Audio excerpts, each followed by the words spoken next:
Well, hey there, everyone. Welcome to Firearm Fury. By now, Vortex is a very popular scope brand name.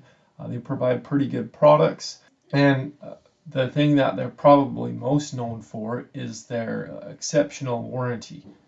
I know I've personally used the warranty a few times, and it's been great. Super hassle-free, very easy.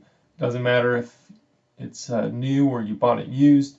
You get the exact same warranty, really easy. And if you buy a Vortex scope, you'll have a scope for a lifetime, assuming the business lasts that long, as long as you don't lose it. So that's a pretty awesome guarantee. Now, there are other optic companies that are doing similar things. Loophole has a warranty. Athlon is kind of a newer company, and they have the kind of the same warranty. Now, I haven't tried out either of those warranties, so I'm not sure how easy it is to use those, but I do know Vortex is very easy to use. And it's a very popular optics brand, not only in rifle scopes, binoculars, spotting scopes, red dots, all kinds of sights and optics. They're a great company, have come a long ways.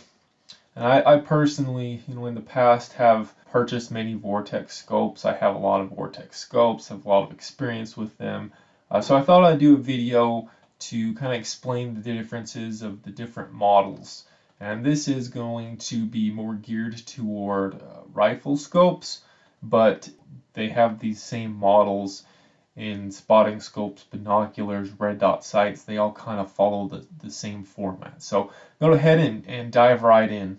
Now, over the years, Vortex has come out with a lot of different product names, but there are a few that have been around the longest and have been kept the same. So I'll go in order from lowest quality to greatest quality, and these are just the models that have been around the longest and seem to be sticking around. I'll go over some of the other models here in a minute.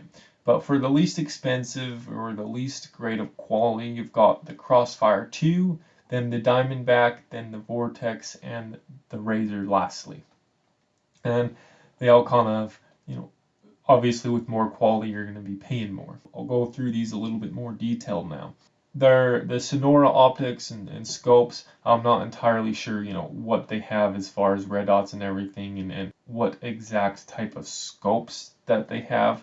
But this model is, I believe it's their cheapest, or if not, one of their cheapest lines. So if I were to get a rifle scope for this, I wouldn't want to take it really past probably 400-500 yards, and I don't know that I would trust this scope on a medium grade rifle. Like, I don't even know if I trust it on a 308, but anything less than that, you'd probably be fine. And who knows, it might be great for something above that too. But the thing about these cheaper quality scopes is that in the daytime they probably perform fine and you get plenty of light and everything, but really where you're paying the extra money, when you're paying that extra money for that extra quality, it's really going to show up near dark, so near sun up and sun down. So, if you're just going to be using this one in the daytime, 22, 250, 223, something like that, shooting, maybe out to 400 or 500 yards, I think this would be completely fine. Having it on a 22 would be fine unless you needed to see some detail near low light and stuff. And also with any of these lower quality optics, when you zoom in, the quality is really going to degrade. If you have it on the lowest power toward the lower power end, the quality will be better. As soon as you zoom it up, then that quality is really going to show, and you're not going to have a very good quality zoomed up. But like I say, for daytime purposes, light rifle, you'd be perfectly fine. Copperhead, kind of the same deal. What the Copperhead is the Sonora, at least for me. Now, personally for me, if I were to buy one of these scopes, it would be a lower power scope, probably like 9 power at the most, and I'd probably just put it like on a 22 or something. The price range for these scopes range anywhere from about $100, $120 to probably about 180 or 200 for the Sonora and the Copperhead. Now we move to the Crossfire 2. This has many different models of scopes, and I believe even red dots. They have like a low power variable scope, then they have Crossfire 2 model also has like a higher power scope as well. And Crossfire 2, it's similar to the Sonora and the Copperhead, but the quality is getting a little better there, and the price range there is about 130 to probably about 200, 250. Now the Crossfire 2 in low light on this scope is going to be lacking. The other thing on these cheap scopes is you're not going to have the best eye relief, especially getting into those higher magnifications, 5+, the eye relief just isn't going to be as great. So definitely 22 would be perfect on. I actually have a Crossfire 2 on a 22 I've done reviews of this video. It's the Savage Mark II. It's the suppressor rating model. I really like that one, and I have a Crossfire 2 on it, and it's okay. But honestly, if I were to choose another scope for it, I probably wouldn't have the Crossfire 2. And the main reason for that is just the eye relief. I don't feel it's as great for as low power of a scope as it is. But decent quality. I'm probably not going to change it just because I already have it on and it works pretty good. And now we're moving to the Diamondback. Now the Diamondback, I feel like there's a pretty decent jump between the Crossfire 2 and everything else I mentioned before and the Diamondback. The Diamondback quality is actually pretty good. Definitely better in low light. Eye relief is better. It's built a lot better. Like I honestly would put this on most any gun, even a muzzleloader or something. Where you're going to run into limitations on the Diamondback is in low light situations again. In the daytime it's perfectly fine. If you're just shooting daytime, great. It's a great scope. But low light situations, you're going to see a decrease in quality, and that goes as far as the zooming in magnification. It's not going to be quite as clear zoomed in as on these higher grade scopes. But that being said, the Diamondback is a great scope. Now they have different models for it. They just have like normal Diamondback, which is a great, very durable scope. Out to probably about 500 yards, you'd be pretty good shooting, even in fairly low light. And like I said before, I put this on a large rifle. They're built very well. The Diamondback model gives you a lot of versatility. You can get just the Diamondback scope, which is kind of just the normal mid-lower range scope, probably more towards the lower range scope, anywhere from about 150 to 200 bucks. But they also have recently came out with the Diamondback Tactical, which is a budget long rifle scope, so you can do long range with it. It has adjustable turrets. I think it has some type of zero stop. I'm not sure that it's the best system for zero stop, but it does come with a zero stop. It actually comes in first focal plane, believe it or not. Now these scopes are ranging anywhere from about $300 to $400, so this is probably about the cheapest scope that you can find for long range. Now I don't know about low light. I'm not sure that it would do very well in low light. But if you're just shooting long range in the daytime, I think this scope would be fine for you. Now, there are a few other models other than the Diamondback. You've got the Venom and the Strike Eagle. These are a little bit newer models. It's a first focal plane budget long range scope, but I think it offers a little bit better quality, and also it has a 34mm tube.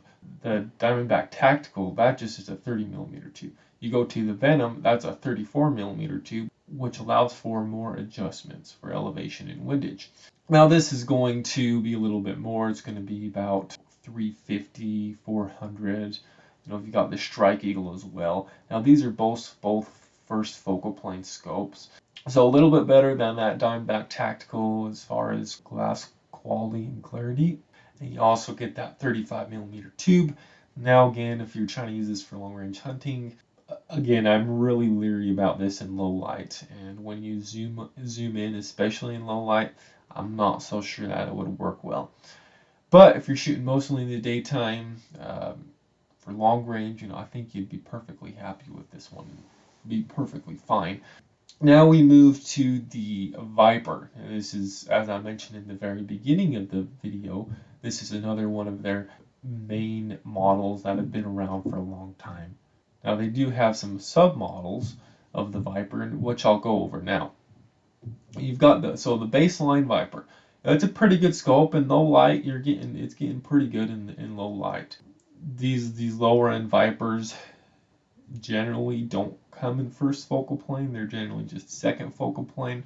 But you've got a bunch of different models. You got the HS, the HST, HSLR. You got the PST and the PST2, and that's in the model of quality and price. A Viper, cheapest price you're gonna find is $400-500 for if you're lucky. And then you've got all the way up to the Viper, the PS2 Gen 2. You're going to be spending about $900-1,000. That's the best submodel of their Viper model. So this is actually a pretty good scope, even for long range, even hunting and stuff. It's a pretty good scope. You could definitely make do with it, shooting it in low light, long range, out to 700-800 yards. Definitely capable of that. Now we move on to the next model, which is a newer model as well. Hasn't been around too long, but it's the Golden Eagle. Now this is pretty good quality scope, probably about the same quality level as the Viper PSTs. But the thing that's different about this is that it's very high zoom, 15 to 60 zoom. It's made for F-class long range. I haven't tested this, not sure how great the quality or whatever would be. I'm sure it'd be pretty good in plenty of light. Not with such a large amount of zoom. Makes me a little leery of how good the quality would be in low light. Anyway, that's that one. And then we move to the Razors, which is their Vortex's top of the line model. You've got the Gen 1, Gen 2, Gen 3, and then you've got the AMG. Razor as well as the Venom. They have a full array of models for spotting scopes, binoculars, rifle scopes, red dots and such. So got a full range of choices for Razor models. So for the Gen 1, you're probably going to be spending about $1,000, even more, probably $1,000 to $1,400. You go clear down to the Gen 3 and the AMG Gen 2, you're going to be spending at least $2,000 on these. Now these scopes, they're pretty good. I personally have a Gen 1, and it definitely is a noticeable difference in quality over the Vipers. It's a good scope, quality's clear, you can definitely use it in low light. Yeah, it's their best models, for sure. Now, just a disclaimer, in the past, Vortex was kind of my go-to.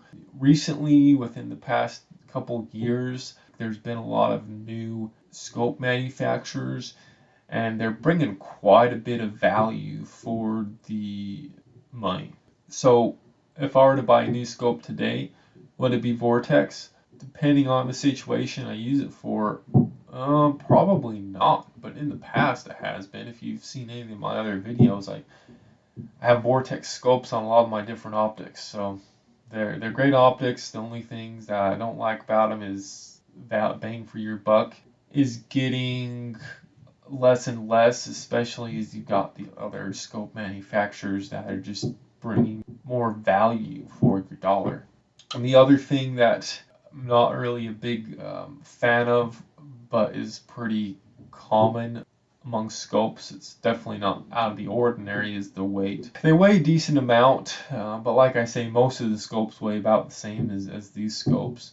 I just know that Leupold, for example, has very good quality scopes. They are more money, but they do weigh less. Anyway, that's kind of a little breakdown, a little summary of Vortex products and optics. Like I say, they're great scope. Each model applies to different shooting scenarios and applications in my mind. So if you're buying a Vortex scope, hope this was helpful to you. So if you're interested in Vortex, you just want to buy once and be good for life, or as long as the company lives, Vortex, it's a great option.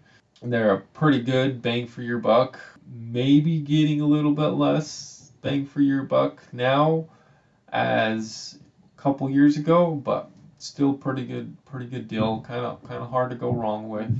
Anyway, guys, Thanks for watching, and I'll see you next week on Firearm Fury.